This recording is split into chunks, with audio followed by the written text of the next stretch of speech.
Welcome to SEO Hangouts. My name is Josh Bashinsky. If you've never watched the show before, SEO Hangouts is the best SEO show on the interwebs. It's the best because we have the freakiest pets in the background.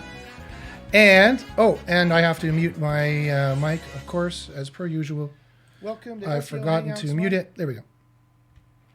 And like I said, we have the freakiest pets in the background.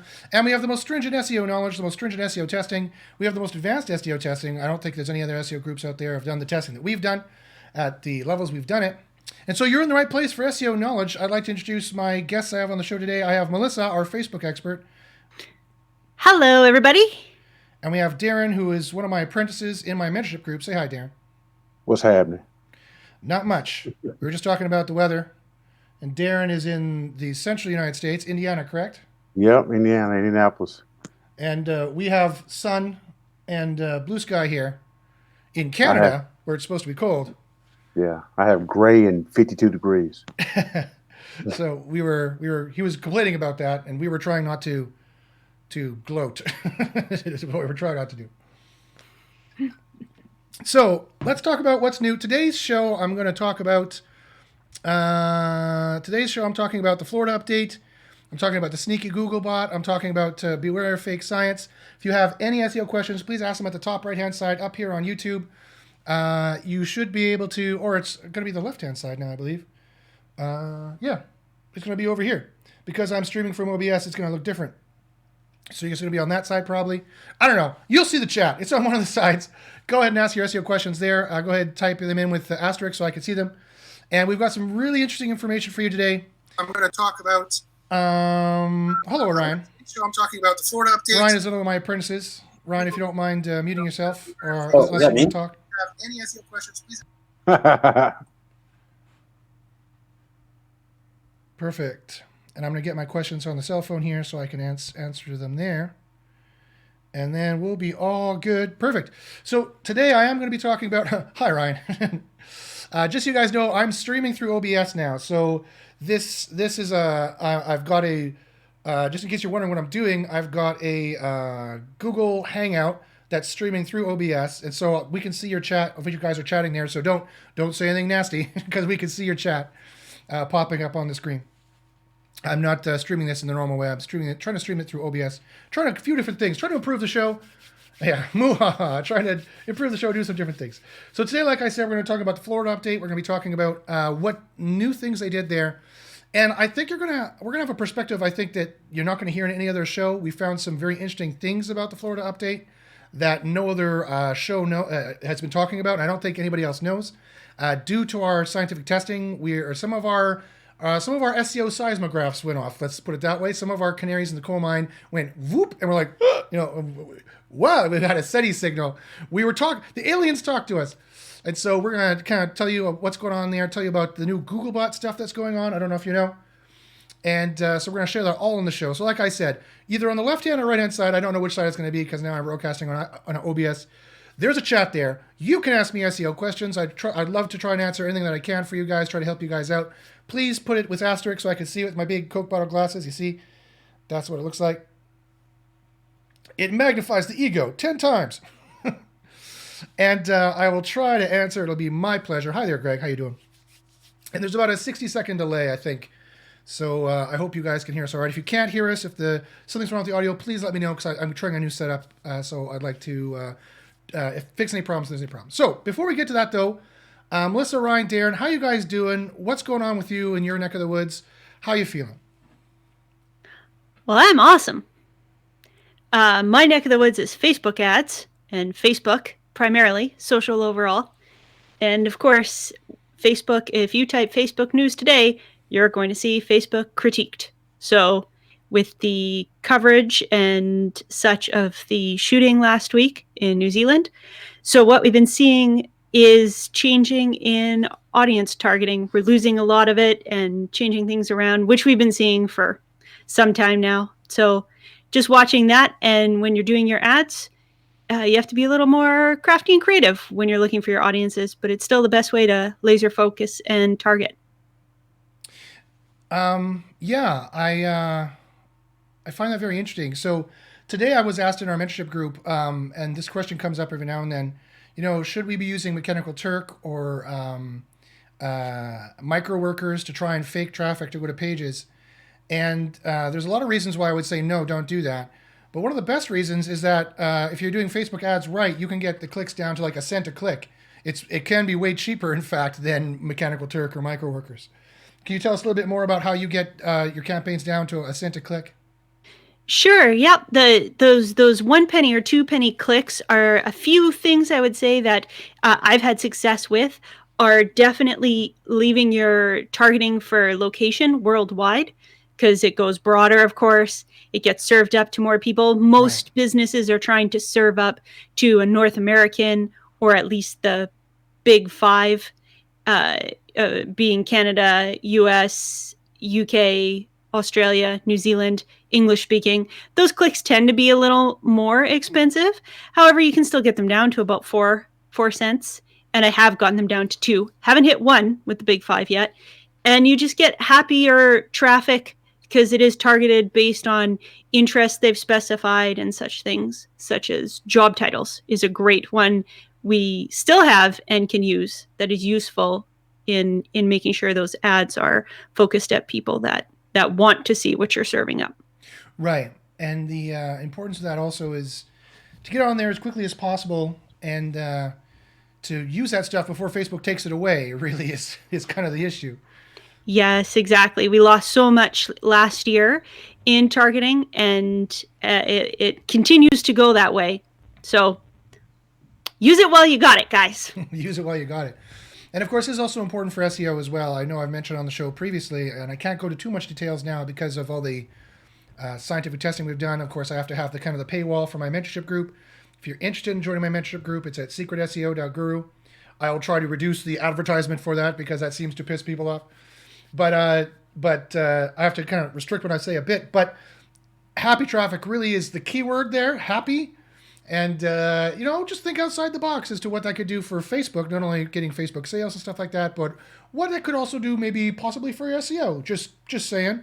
There's also extra special kind of tricks and things we found with Facebook traffic. Something we call Facebook stacking, which is just an amazing, mind-blowing secret we found from our scientific testing. So there's some interesting stuff there. So don't try and think outside the box, which is kind of a good recommendation for all SEO, I guess, is try and think outside the box. Van, Travis have joined as well, and Ryan's joined. You guys, how you guys doing? You guys have any questions? How are things in your neck of the woods right now? Also, Darren as well. Things are going good so far. Going well so far, yeah. I have to agree. Just I'm doing a quote for another client for getting him some rankings in I think what's a competitive niche. It's interventions and stuff. So, okay. Yeah. So I'm just kind of taking a look at how difficult it might be and getting a proposal ready for him. So what kinds of things are you looking at when you're making your proposal? Do you think, are you going to bill by the hour or are you going to bill by the project? I typically bill by like the project. I work on flat rates, and then we'll have stuff in there if it goes over a certain amount or it changes the workflow.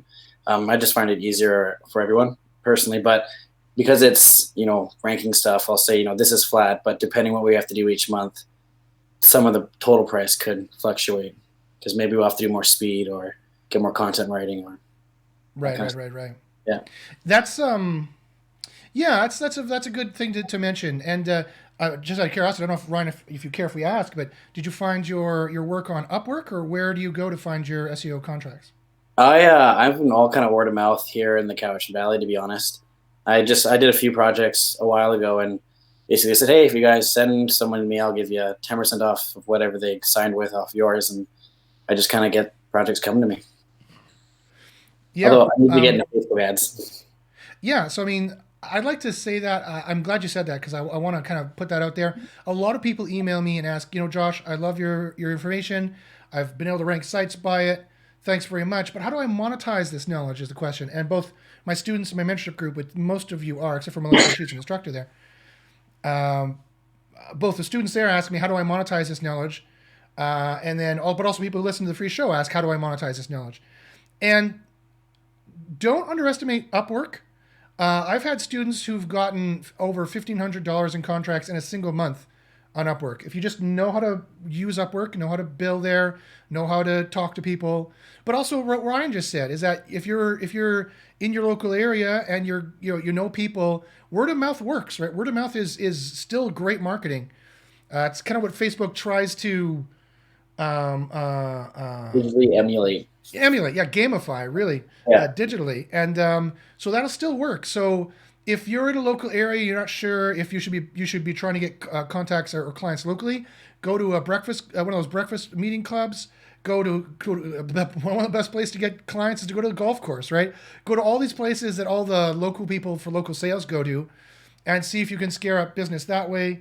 But also don't overlook Upwork. Upwork, I've found, is a tremendous tool for finding resources, for finding writers, finding link people. I've found tons on Upwork that are good if you know what to look for.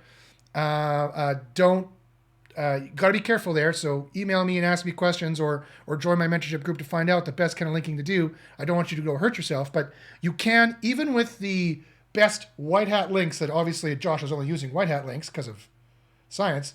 Sure, let's say that for now. But with this very stringent kind of linking that we're doing, you could still find those people on Upwork and you could still train them to do it. And actually, it's not that hard. I've got 3 linkers from there who I'm acquiring links in a white hat way on a regular basis. He said acquire. He used scare quotes with acquire, folks, for all the podcast listeners. People do listen podcast stuff. So on SoundCloud, I think this goes out. Anyway. So don't overlook Upwork. If you know to bid there properly, guys, if with this knowledge, if you have got good SEO knowledge, you can get clients there and customers there pretty quickly, and you can make some money pretty quick. How about the rest of you guys? How you guys doing? Anything else you want to add or talk about before I get to the main entree for today? I've got a question real quick regarding the Upwork thing. Shoot. So I design or freelance design using 99 Designs and trying to do it through there, and it was an ultra competitive space, and I wasn't willing to just do work on the cheap. So is that the same kind of model Upwork and competing with other, maybe even people from this group, to be able to be competitive in that area? That's a very good question. Are you talking about design work in particular, or any kind of IT contract? Well, for this would be specifically for SEO optimization. For SEO optimization, yeah.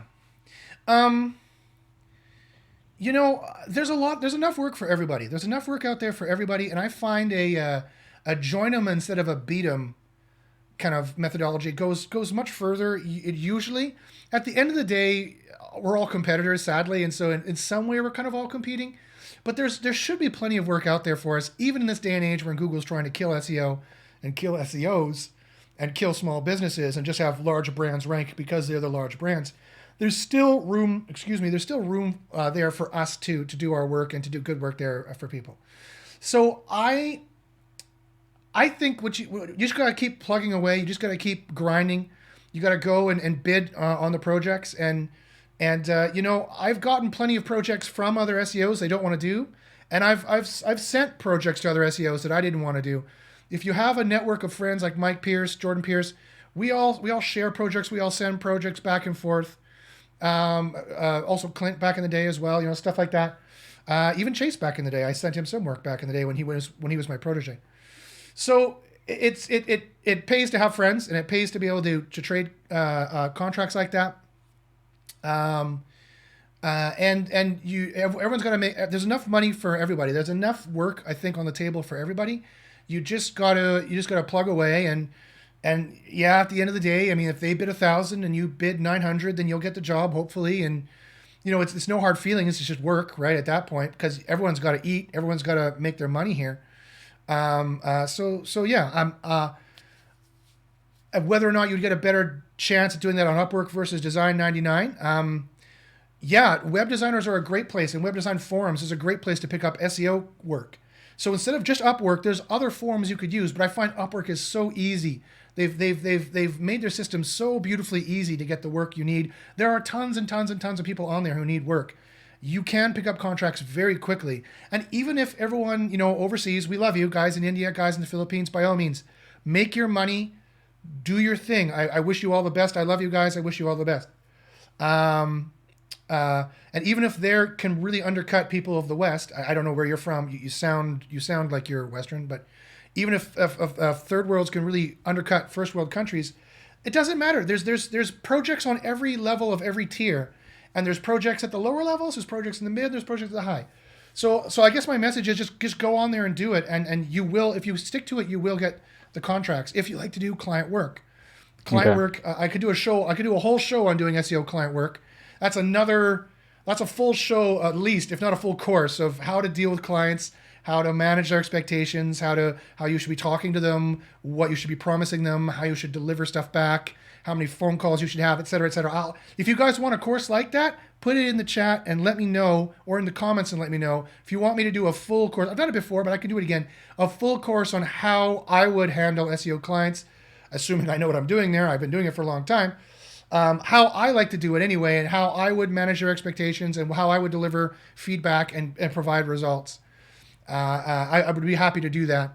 That'd be my pleasure. If well, at least Travis says it sounds interesting. He'd like to. Yeah, I think that'd be cool. I've been working on that the past few days, just figuring out how to scale this stuff, because I've been picking up a lot of just people from online just to find me through search. So, and I'm taking the business, but it's like, okay, now that I got it, I want to make sure I'm able to scale it and be able to handle it well. Yeah. Keep my service delivery up.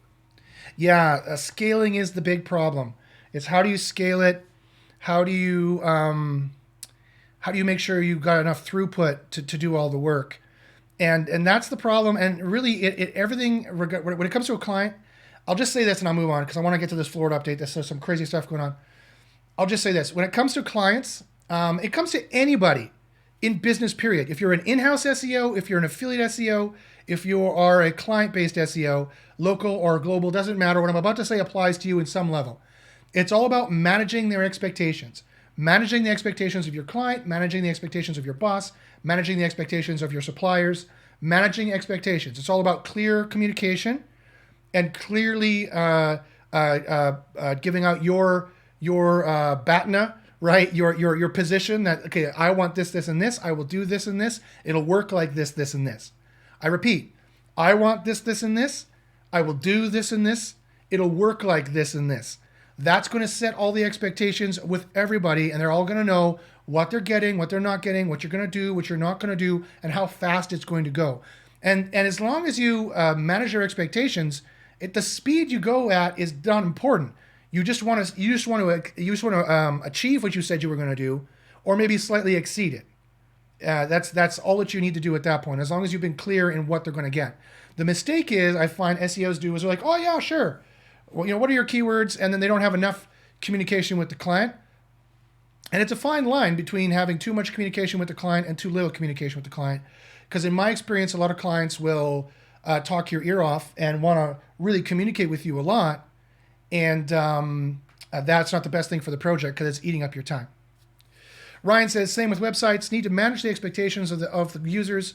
Same with clients. Exactly. It's the same with everything, right? It's a business negotiation.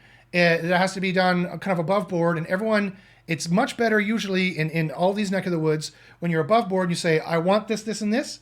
I will do this, this, and this. It'll work like this, this, and this. And from you, I'm expecting this, this, and this. And they say the exact same thing back and forth. You have an agreement, and then you move forward, and everybody knows what they're going to get. And that reduces the chance of people feeling ripped off or feeling like things are not going well later on down the road. Okay, guys, so let's get to this Florida update that I want to talk about here. So the Florida update. So this last, as I'm sure you've heard, unless you've been living in a cave somewhere, Google's made an update. Somebody called it the Florida update. I'm not sure who. Probably Barry Schwartz. I don't really know. I don't really care. I don't really pay attention to those kinds of updates and what's going on there with those kinds of guys. They say it's a lot about links, and it doesn't really matter what it was about. I'm going to say, okay, they say it's a lot about links. Other SEO scientists have done some correlation studies and seen that the links seem to get better and bigger. We're gonna have a infinite regress on the screen here. Let's see how many levels can we get. But that doesn't even matter because I have a little secret for you guys. They rolled it back. The Florida update has been totally rolled back. I know this for two reasons. One, I have a number of clients who were hit by it, and then a couple days ago they were released. So I know that the Florida update has been rolled back. And this Florida update relates to the previous update that was like last month and the month before. All the relevancy updates ever since March of last year have all been related. Medic was just related to the string of updates since March of last year. And we've seen them get hit and roll back, hit, roll back. We've seen that happen a couple times with other clues, like check your Search Console and check the crawl rate before Google takes it away from you so you can't see this anymore. I wonder why Google's taking it away. Check to see if Googlebot has pinged all the pages on your Search Console, on your crawl report. And then you know if they crawled all your pages in one day and you hadn't done anything technically different, that's a good indication that there was some kind of update being rolled out at that time. Another reason how I know is that I have a personal contact with John Mueller from Google. He's a webmaster transanalyst in the Zurich office, if you've never heard of him. He's kind of one of the primary PR guys, and I have his email. We talk back and forth. And there was this one, I sent him bug errors, right? Bugs in Google. There was one knowledge panel that was mistaken. You typed in best red apples, or you typed in Red Apples Inc., the brand name, and you got like Taylor Swift. They had no relation. It's a clear mistake, a clear error. I emailed it to John Mueller and said, please can you fix it? He emailed me back. It was fixed within a few days. That was during the period between the last update and this Florida update. This last update just happened this week or last week. Then it's got rolled back, and now the mistake is back. So I know from that they've rolled back to a previous index, right? So I think what happened is I think all the SEOs were complaining that Google, and it's not Google at all, it's the AI. Google has chosen to prioritize all this link juice, and then Google goes, oh, this doesn't look good. And the AI chose, the AI thought, the AI determined what Larry Page and Sergey Brin realized, back in 1997 or whatever it was, that, hey, links to a page could be a good indication of that page being important. The AI found this out and then boosted all the pages with links. It's like, hey, what a great signal. Why haven't I used this before? And the AI chose it, boosted it. And the humans were like, AI, yeah, sorry, we can't do that. So they rolled it back, right, is I think what happened. So Floor's been rolled back. So this, and again, nothing's ever simple. So some things have been rolled back. I think some things are stuck. It doesn't mean that you're safe. Don't rest on your laurels. Definitely improve your website. Definitely you should be doing all the things you should be doing. I'll still tell you that when I did my reports for what Florida was looking after, keywords were still important, and other SEO scientists have found that keywords are important still. In key spots, different kinds of keywords in different kind of areas. To find out what those are, you've got to join my mentorship group. SEO is getting very interestingly complex and nuanced. And to find out the different types of keywords and different places you need to place them, you need to join my mentorship group, secretseo.guru. You also need a good measuring tool like Cora or Pop, or both of those kinds of tools. And also social in my reporting, in my correlation studies that I did, using Cora, diff to do it. Social showed up as another important factor for the Florida update as well. Now here's something else. There's two other things that came out very interestingly in this Florida update that they snuck in that no one else knows about, or I haven't heard anyone else talking about. And at least one of them, if not both. And I want to show them to you today. So let me get the proper screen up here. Okay. So we were checking to see who visited this page here. And it was interesting to notice that it was actually Googlebot. This is actually us tracking Googlebot on our site. So you can see the browser didn't give us any information. Opera viewed it once. That was, I know exactly who that was. That was my employee, Yashar. But the browser version, I should do just this date, March 18th, because that's just going to be the Googlebot information I want to talk to you guys about. So on March 18th,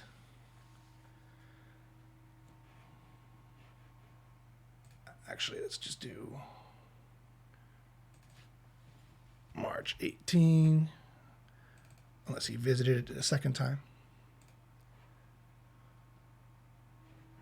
Okay, so the Flash version, you'll notice that Googlebot does have a Flash version.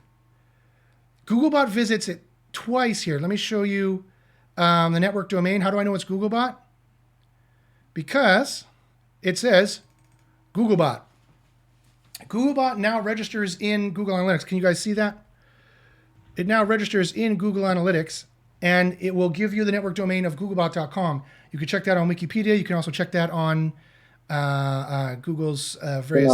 We're not seeing the screen there, Josh. I don't think the screen's showing up. I do believe it is. Is it? Oh, Is it? you guys can't see it, but Yeah, we can't see it. But the crowd can see it. Sorry, YouTube can see it. I'm looking at it on YouTube right now. Okay, cool. If you go to youtube.com/jbashins and then click on the live view, you can follow along as well there. Thanks for letting me know, guys. That's right. So if you go to network domain, Googlebot is the network domain here. And so that's how you know. Also, look at this very interesting screen resolution. There are 2 screen resolutions that are Googlebot. And again, this is messing up the test because Yashar went there. Oh, Yashar, that's fine. It's 1024 by 1024 and 412 by 732. There's a couple ways I know it's Googlebot. One, no one else had visited at the time during the early Monday when we did this test. So this is Yashar. But it was 1024 by 1024 and 412 by 732. And I've got them up here. 1024 by 1024 resolution is nobody. Basically, it's some kind of weird Hitachi TV. Otherwise, that's the resolution that Googlebot is using, 1024 by 1024, which is very, very interesting. And then the second resolution they're using for mobile is 412 by 732, which you'll notice is a Google Pixel 2, which is also very telling that they would choose a Google tablet device. But there's other very interesting information in here. Screen colors was 24-bit. And operating system was not set. Java support, they did not support Java. Neither of them did, interesting. But also notice that one had Flash.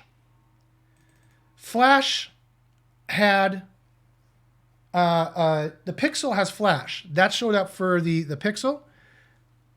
And the 1024 one does not, I found. Or one of the other has Flash, which I found very interesting, which I think was the Pixel. Although very well could be the other one. And then the browser versions were not set. Again, that's Yashar. So I thought that was an interesting bit of information there. So you can check your own Google Analytics. Googlebot is now showing up there. It comes from, the really weird detail is it comes from the network domain Googlebot. And it's going to be pretty much the only browser you have that has a 1024 by 1024 resolution. And it's always going to visit with a desktop version, which is 1024 by 1024. And it's going to visit with the mobile version, which was 412 by 732. And this could also be important for a couple other reasons that are very interesting that I kind of want to speak about, but I don't want to ruin the secret. Let's just say that with our scientific testing, we found there's a couple other things that Google slipped into this update, and they are specifically to deal with people like me doing science, doing single variable tests. Google has tried to mess with our tests, and I detected it because we're very careful and we're very stringent. We have a lot of canaries in the coal mine that are, we have a lot of, like I said, SEO sensors are like, boom, Google turned this on, bling, something suddenly goes up or down, or something like that. We know Google turned something on, and they have. And so again, you got to be really careful in these updates. Google will always, there's a lot of stuff I can draw from this. One, you got to be really careful in these updates. Google can always slip in multiple things at once. Two, the AI is making the decisions. They liked links, and then that caused them a public relations issue. And so the humans decided to step on what the AI is doing. Three, you got to be careful about making conclusions based on all this because they're slipping in multiple things at once. In the field, observations don't work. You need to use stringent scientific testing. You need to do single variable testing of a very special sort. No one else out there is doing it right now.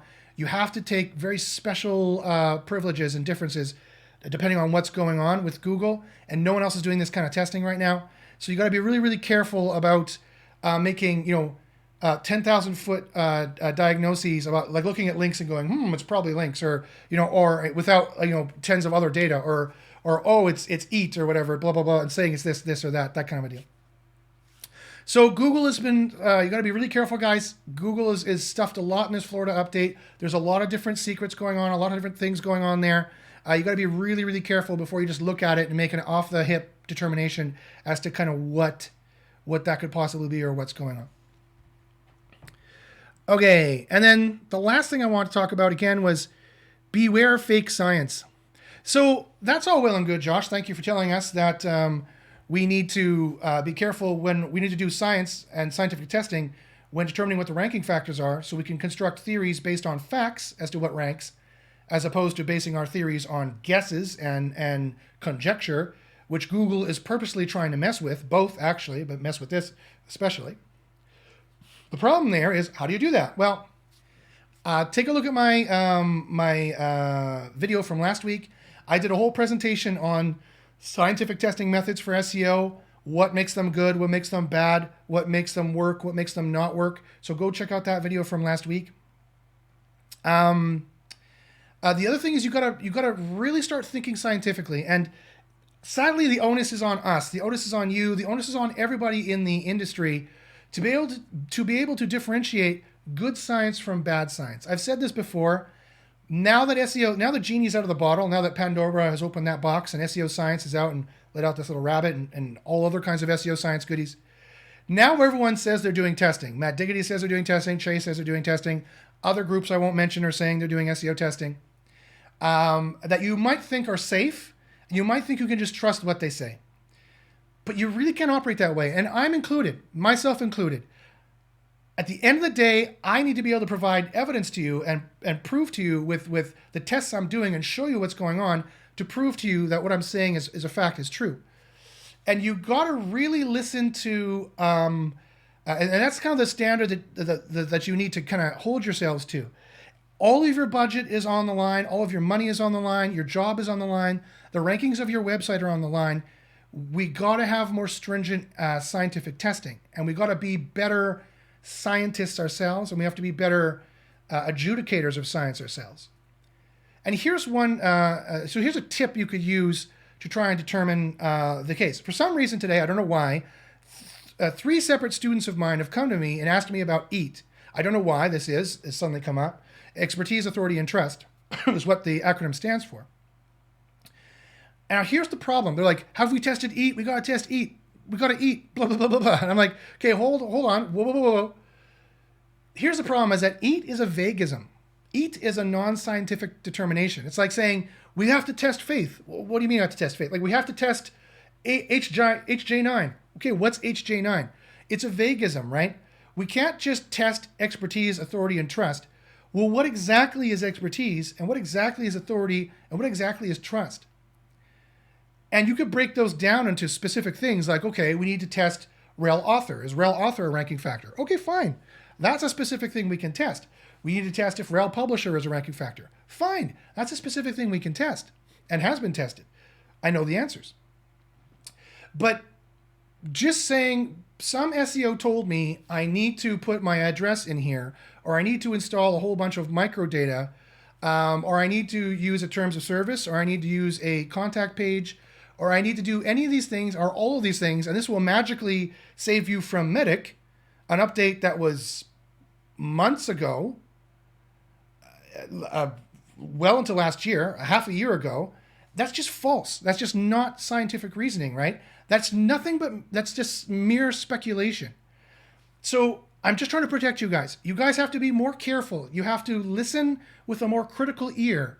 And you need to listen to the suggestions that are getting told to you. And you have to listen for the scientists to say something like, I did these scientific tests like this, and I got this result, therefore this. You need 3 things. I did scientific tests. You need to be able to talk too. I did scientific tests A. I got results B. Therefore, I'm making recommendation C. You need those 3 components ultimately.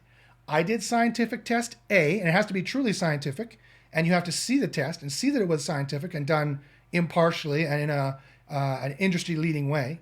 They got scientific result B from the tests, and that lends us to be able to isolate conditions to infer that we should do recommendation C. If they just have, whatever, a podcast or a show or whatever it is, I don't even know where this is coming from. If they just do that and say, read, or if you read the user quality guidelines or you read some blog post somewhere and they're like, Medic was all about eat because I think so. And therefore you need to have more expertise.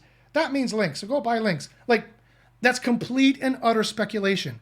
Or if they're like, Medic is all about eat because everyone says so. That's appeal to authority. That's a fallacy. That's wrong. That's like saying everyone says that the earth is flat, therefore it is. That's wrong, right? Wrong reasoning, right? But everyone says it, so you can ignore them. As soon as they say that, you're like, ignore. Like, you don't have the time for this. Why are you listening to people that you know they're wrong? When they say, well, everyone says Medic is about eat, okay, that's like saying everyone knows the earth is flat. Wrong. Or everyone knows this is an actual portal to a desert and Josh could jump in it and it's not a picture from Peter Lick. Wrong. Everyone doesn't know that, and it's not a portal. I can't jump right in it, and I could test it. See, look, bounced off. There you go. Test completed. See, I live by my credo. I tested it for you. It is a picture from Peter Lick. It is not a portal into a desert world, some alien desert world. And just because I said it was doesn't make it the case. Just because everyone says it is, everyone says the earth is flat, doesn't make the earth flat. So you got to stop listening to these recommendations where they don't at least provide the three things I said.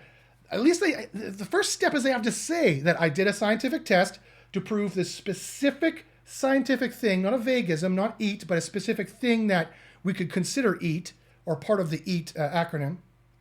And then, it gives me reason to make this recommendation. So whenever someone's going to say to you, well, we all know Medic was about eat, you should stop listening to them. And if they continue, for some reason, if you don't listen, stop listening, which you should. If they don't continue on to say and I've done this test to prove this, this, and this, and this, you should stop listening to them. And so if they're like, I don't know, they're like, you should definitely use the microdata to have your address in there because I've never seen a site that was hit that was not hit by Medic that didn't have it, or whatever they're saying. That's just false reasoning. It's 40,000 foot view reasoning. Now, does that mean you shouldn't do that? No, maybe you should. It takes 3 seconds, so go ahead and do it. I don't know if it's going to hurt you, but that's not scientific reasoning. It's not scientific procedure. And the more you operate in this guessio way, that's guessio. That's all it is. They're guessing. It's speculation. The more you operate in speculation, and the less you operate in science, the worse your SEO is going to be. And so it's the problem is that the onus is on us. I can't always be there to be like, psst, he didn't prove that. You shouldn't listen. Now, I can't be there with you at all times, right? Psst, he didn't prove that. You shouldn't listen to a damn thing he's saying. Turn this off. I can't always be there. So we've all got to learn, I think, to be a little bit more stringent and hold all of these SEO pundits, myself included, to this kind of a standard. So that's what I want to talk about today, guys. So now I'd like to get to your questions, and I have them here on my cell phone. Anybody else on the panel have anything you want to add to that? Anything you want to say? Any questions you guys have about that?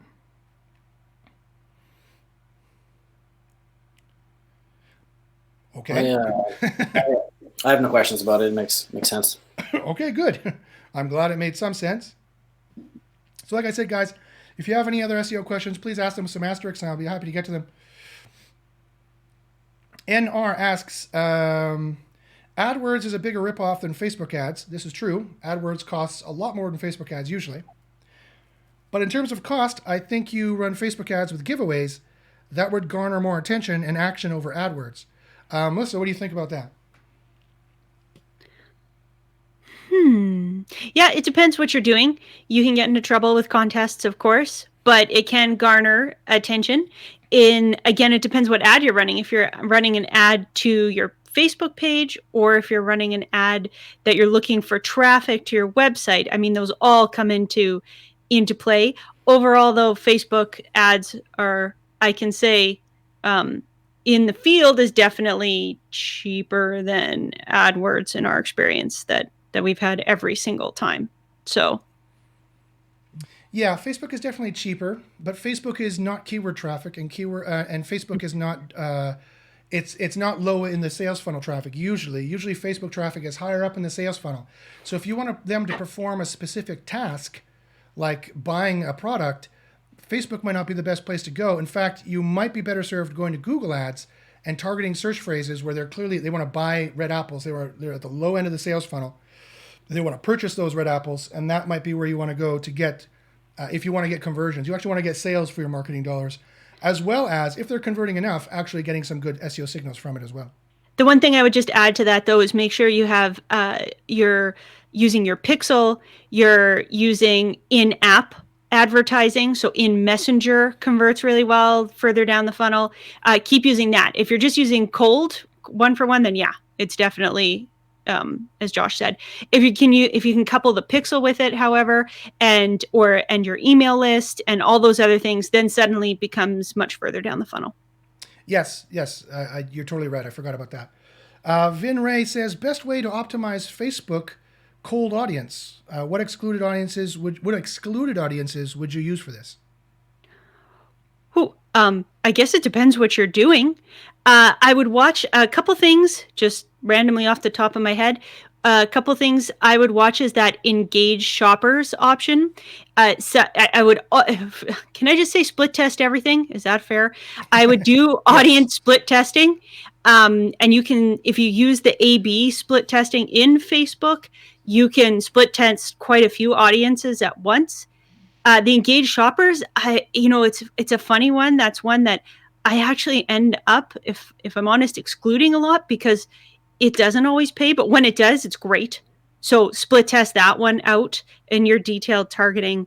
And just don't go too broad either. I think we get excited and we're like, I can hit 26 billion people. Yeah, they don't all care. So just really bring it down. And if you've already been doing some testing, I think a good example is one ad that I did with Josh was for martial arts. And walking in as a brand new advertiser, I was thinking, okay, well, we're going to target these people who are interested in all these different martial arts. Josh, having the background in it, came in, and this is where you're talking to your client and getting them to give you information they may not think of right away.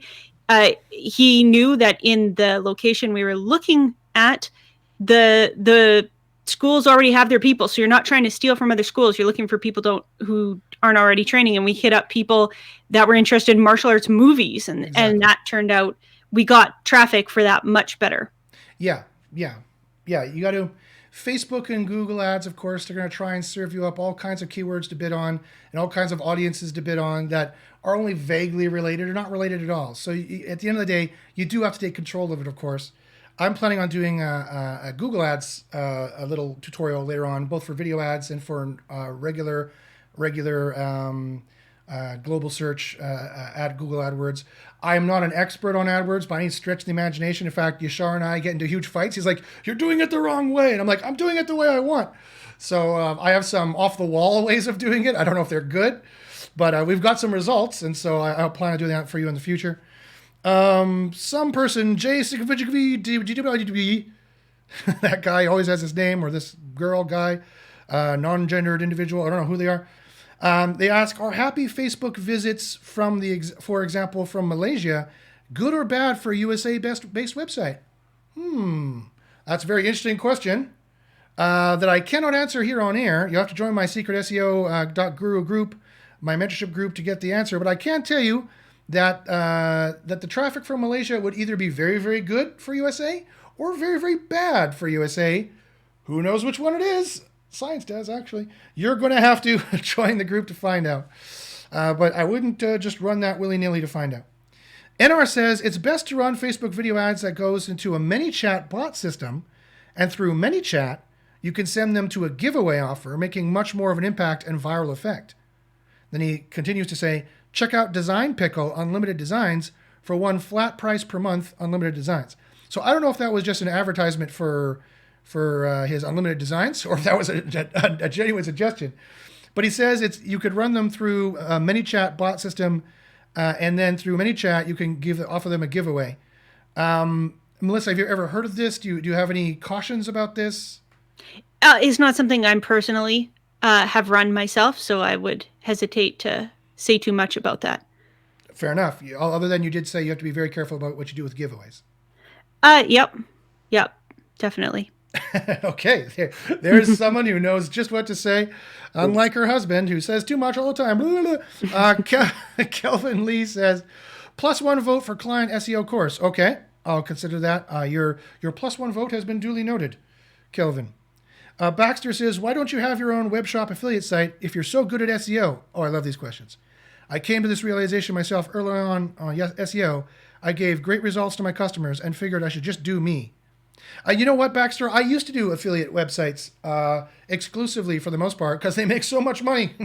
And once you get them done, they're pretty much zero work, or you think they're zero work. And that's the problem with affiliate websites, is that it's a full-time job.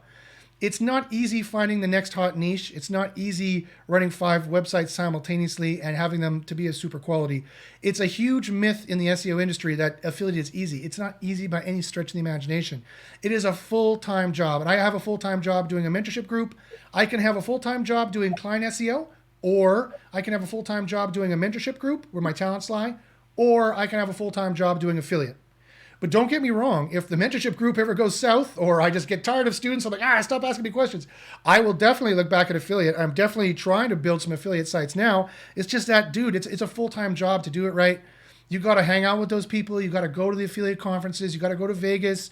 You got to do those kinds of things. I'm not in that lifestyle. I don't want to make those friends with those kinds of people who are always drinking all the time and stuff like that. I mean, more power to you. If you love to drink, by all means, you do you. But that's not me. And I'm in bed by 9 p.m. That's not. There's a certain lifestyle. If you really want to, because I've been in it, I know. If you really want to get close with those people or stay friends with those people, you really got to run with the pack, so to speak. And it's not as easy as that being said. I can make just as good money doing other methods that suit my talents a lot better. Affiliate's not the only way to do it. Chris Walker says, couldn't have said it better myself. Yeah, again, guys, that's a non-question. If you really want to challenge me, you should be asking me, what are my scientific testing methods, or looking into what I'm genuine in terms of how stringent my scientific testing is. That's how you would try to get to me if you wanted to get to me. Asking me why don't I run a web shop affiliate site? Hey, how do you know I don't? How do you know I don't have 10 of them running right now? And I just don't want to tell you about them because I don't want to give anyone else my niches or have any negative SEO. How about that? And also too, guys, that's not the measure of the greatest SEO that they run affiliate sites. It's just not. It's a full-time job, and I can do well with my other talents in other ways. In fact, it's safer, it's longer term, it's better. I work less than affiliate. My question to you is, why don't you have your own mentorship group that people are paying you a lot of money to be in, that you're considered to be an industry expert? Whoa, there's my burn back. Jigavizbizbi said, I tested, Earth is flat. Damn it. I was pretty sure it was a sphere. Oh, well. All right, he proved it's flat. Damn it. All right, I'll have to Thank you. I'll remove that example from my lexicon. Yes, he got me there. The Earth is flat. No, it's not. It's a sphere. It really is a sphere. Rashab Jatley says, hey, Josh, I want to know from where you collect all correct SEO information, apart from your studies. Oh, that's a really good question. So the answer is nowhere. I don't trust anyone else. I don't trust anywhere else. No one else has the stringent kind of testing that I do. No one has the same dedication to science that I do, maybe because they didn't do a PhD in it or half a PhD in it. I did a full master's degree in it anyway, or something science adjacent anyway. So no one out there. You can't trust Barry. You can't trust any of the blogs. They don't know what they're doing. Understand the huge paradigm shift we've gone through in the industry, guys. Back in the day, links worked. You just bought them. Everyone knew this. It worked like that for 10 years. It was like, yeah, SEO was so easy. You didn't need scientific testing. Not really. And then Google said, oh yeah, hold my beer. And then they did Panda, and then they did Penguin, and then they did more Panda and more Penguin. Then they did more updates, and then they put the AI in charge. And now it is totally different. It's a night and day difference from ranking between then and now. Now you cannot know what the ranking factors are unless you do stringent scientific testing. And my group is the only group that does that. I'm sorry. That's just the way it is. There was a stampede of pandas and penguins. Thank you, Ryan. And you just, they're lies. They whisper lies in your ears now. And you don't know what the ranking factors are unless you're doing stringent scientific testing. And there's actually now ways that Google is messing with the scientific testing. And if you don't know what that is, and if you weren't paying attention, you didn't notice it, you will never notice it again. and your test will never be correct again. I noticed. I've made the correction. So whether or not I'm telling the truth or not, you're going to have to join my mentorship group, and I'll be able to share the data with you. If you want proof as to whether or not you should join my mentorship group, go to bit.ly/SEO proof. I have over 226 examples in there of proof of all my students killing it, all my clients killing it, all of us ranking very, very well. There's 225 examples in there, of all recent from last year and this year. So to answer your question, Rishab, where do I get my knowledge other than myself or my studies? Nowhere, because you can't trust anywhere else. They don't do science. They just don't. How much, Kelvin says, how much do we charge for small business local SEO? Should on-page SEO be enough for local? Well, my lowest amount I'll charge a client is $500 per month, and I charge by the hour. That's 5 grunt hours. That's not even my hours. That's 5 of my employees' hours. I bill them out at $100 an hour. I bill myself out at least $500 an hour to $1,000 an hour. So they would be doing all the grunt work. Some of that would be on-page. On-page is still important. And then your second question is, should on-page SEO be enough for local? No, it's nowhere near enough for local. You need to do a lot more than just on-page SEO. There's all kinds of things you need to do. I'd love to tell you, join the group, and I will spill the beans of how we rank local sites. If you don't like me, Jordan Pierce is a great guy, and he has a very good local mentorship group as well. So if you don't like me for whatever reason, join Jordan's group. My group has a discount. So if you join my group, you get a free month in his group. So if you want to go that route, you can do that route too. The same guy, G says, every time I fetch a page, some changes, that and next day I got more clicks from Google and number of impressions be higher. Then after 3 days, everything be almost same like before fetch. And then he goes on to say, can I overuse the fetch or get some penalty if I use it too much? That's an interesting question. So yeah, in doing some on-page edits, we've noticed that if you fetch Googlebot too much, there's 2 problems you can get there. One, it doesn't seem to be as effective. They seem to have I'm detecting you're just doing SEO and now I'm going to mess with you, and they start de-ranking your page. So you don't want to fetch Googlebot too much for a single page in a set period of time, like over 2 or 2.5 weeks, maybe, something like that. And the other thing they do is that they do cap you. I think the cap is around 10. You get 10 fetches per month, more or less, some more, some less, depending on how much they trust your entity and or various other things. So yeah, there are some pitfalls there you have to watch out for. Michael Stone says, my site went from number 3 to 44 in the Medic update, and is back to first page for all the search terms I lost in Medic. Still good as of now, so no rollback for me yet. When did you get back to the first page? Exactly. Because that could be the rollback. But if it doesn't have to be. Like I said, they've done every 3 weeks or so, they've done an update ever since March. Just some people haven't noticed because sometimes it's smaller, sometimes it's bigger. But I've seen it with our SEO seismographs going bloop, bloop, bloop, our test pages shuffling, our Cora reports showing differentiations all over the place. So we've been able to see it.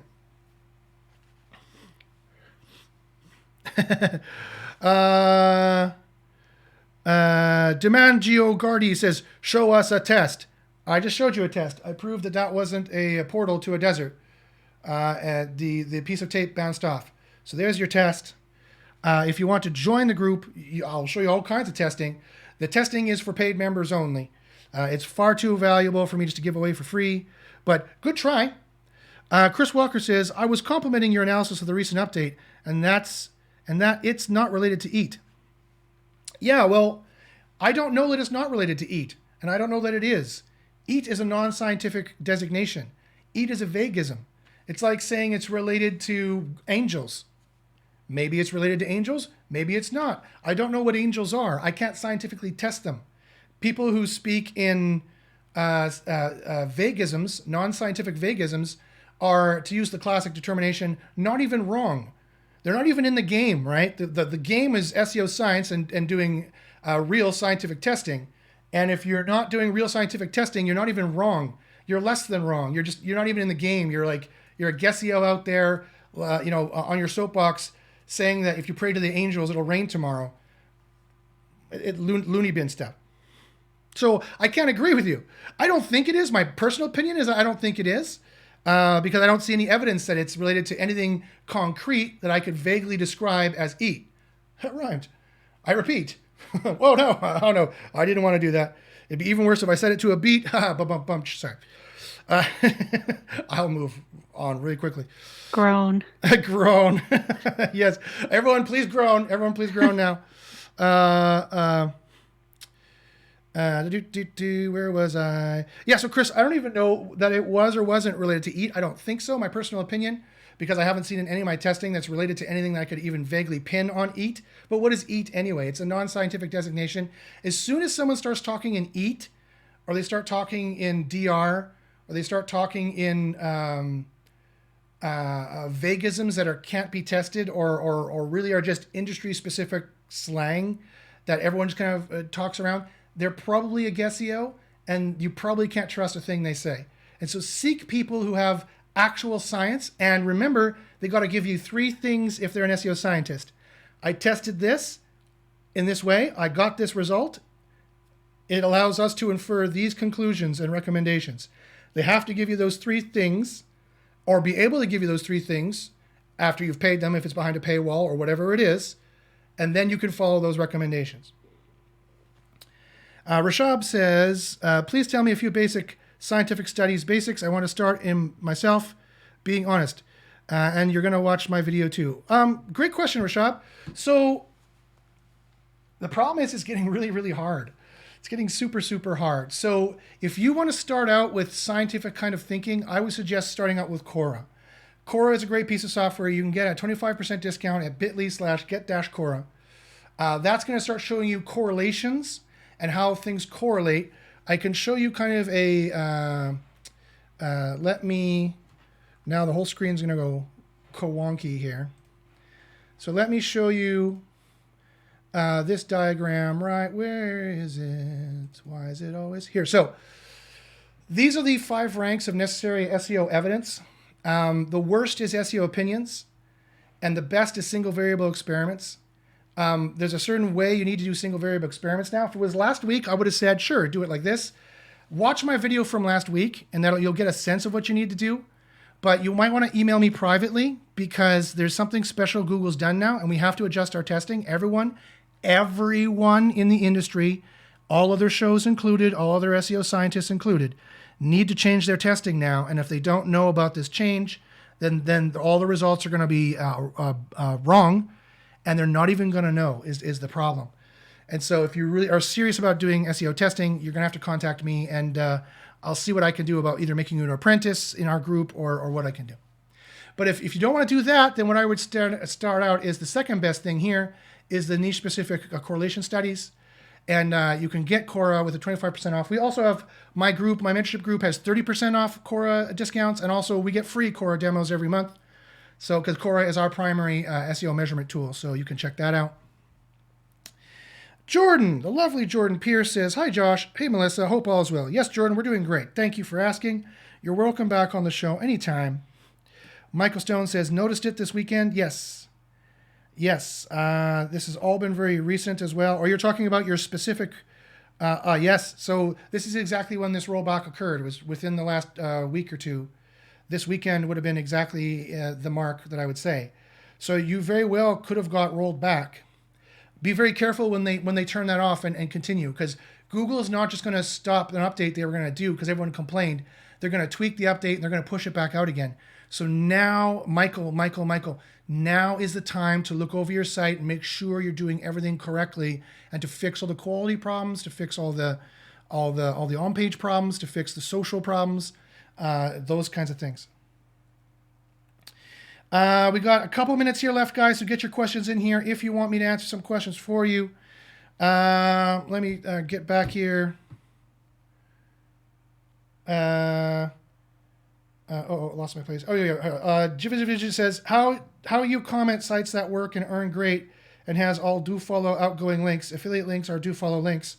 All links to other sites are do follow, and number of links are XX per page. I don't understand the question. Superfly Dude says, how many tests do you have in your group? We've done over 200 tests. We've done on average 3 to 5 tests. since last year, 50 weeks. So that's 150 to 250 tests. I honestly haven't counted them. And we've just redone tests and copied over them. So we don't have like a full list of the tests we've done, because tests get stale, guys, and you have to retest. So a test I did last year is not, like, for example, here's another way of looking at your knowledge and how useful your knowledge is and how truthful your knowledge is. There's a bucket system. You could consider it a bucket system. And in my opinion, every SEO has to be able to, and they should donate this, just like a scientist does, donate this whenever they're going to a conference or something, or they're doing something like that. You need to be able to tell what bucket your knowledge comes from. The highly trustable bucket, the first bucket, is the single variable environment tests, where every other factor is controlled and only a single variable changes, and we can reliably track that change. And you'll notice the more recent it is, the more trustworthy it is. The less recent it is, the less trustworthy it is. So that's another reason why we don't number all our tests, and we're paying too close attention to tests that we did last year, unless they are tests that didn't really matter that much to begin with. Like they're kind of like a weird little factor on the side, whoop-de-doo, who cares? Because they get less trustable, and they start getting put into bucket 2, where we can't say we trust it. We can't say this is knowledge. We can say it's a maybe. We can say maybe, and there's stronger and weaker maybes. The stronger maybes are like Quora multiple 100-spot strong correlations, or Quora's new feature where they're sharing the data and taking on, showing us those correlations. That's a strong maybe. Still just a maybe, though. The weakest maybe is Google statements and warnings. Maybe Google is telling the truth when they say this, and maybe they're telling the truth when they say that. And then the worst bucket is the shit bucket. It's bucket number 3, and this you can ignore entirely. It's SEO's opinions. It's their weird facts, the weird tools and tactics.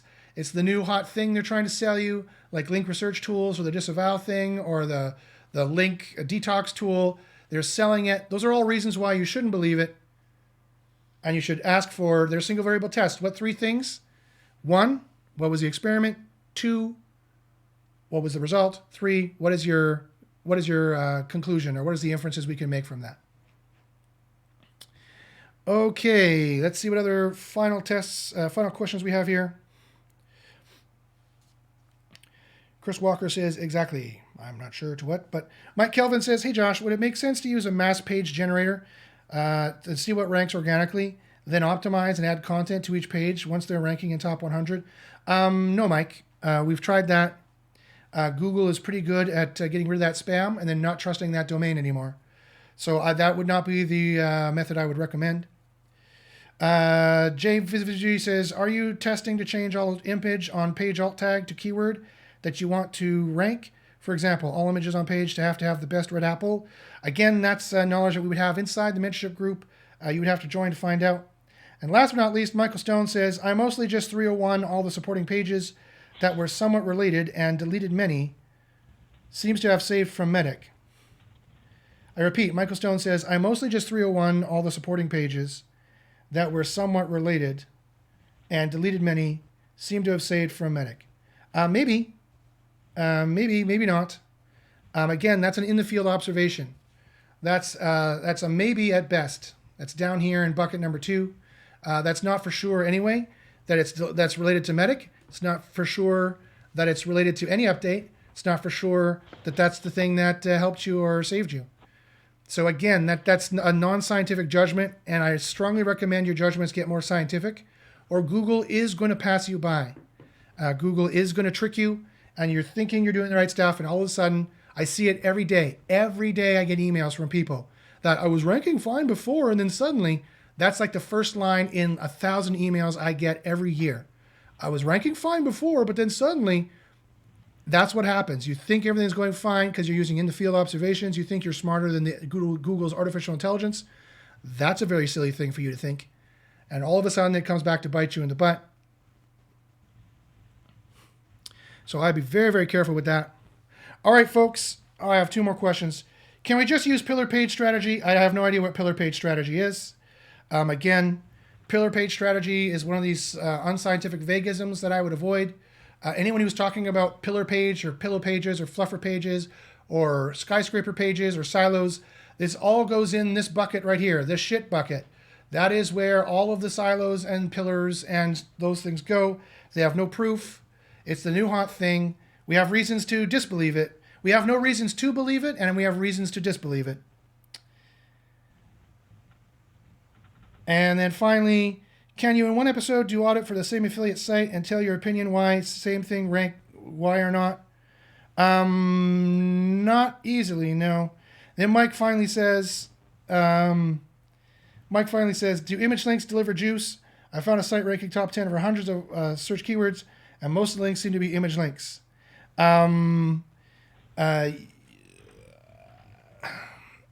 Sometimes they pass juice. It's less whether they're image links. It's more whether or not other things have been done. So I've said too much already. So we found from our scientific testing, we found ways to improve link juice by 3 to 5 times the regular amount. And so I can't obviously release what that is. Go to secretseo.guru if you want to find out what that is, or email me at joshpashinsky@gmail.com. So thanks very much, everyone, for paying attention. I hope I've released some good information for you. I'd like to thank Melissa, Darren, Travis, Van, Ryan, and everyone else for being on the show, for hanging out for today. And tune in. I think next week is the course. I believe next week is the 3rd or 4th Thursday of the month, is it not? Let me check my calendar really quick here. So I don't believe there's a show next week. Yes, next week is my private course for my mentorship students. So there's no show next week, but tune in again 2 weeks from now, where I will give you as much free information as I can to help you rank and help you determine what is the difference. Because Travis says Ryan dropped because he was trampled by the pandas and penguins. Yes, watch out for those pandas and penguins. And I'll try to give you all the information I can next week without spilling all the beans. So thanks very much for paying attention. Thanks for watching. And as we always say, good luck on the SERPs. And for those about to rank, we salute you. And good luck on the SERPs, and we'll see you next time. And let me get here to OBS. Where is OBS? Here we go. Good luck on the SERPs, and we'll see you next time. Bye-bye.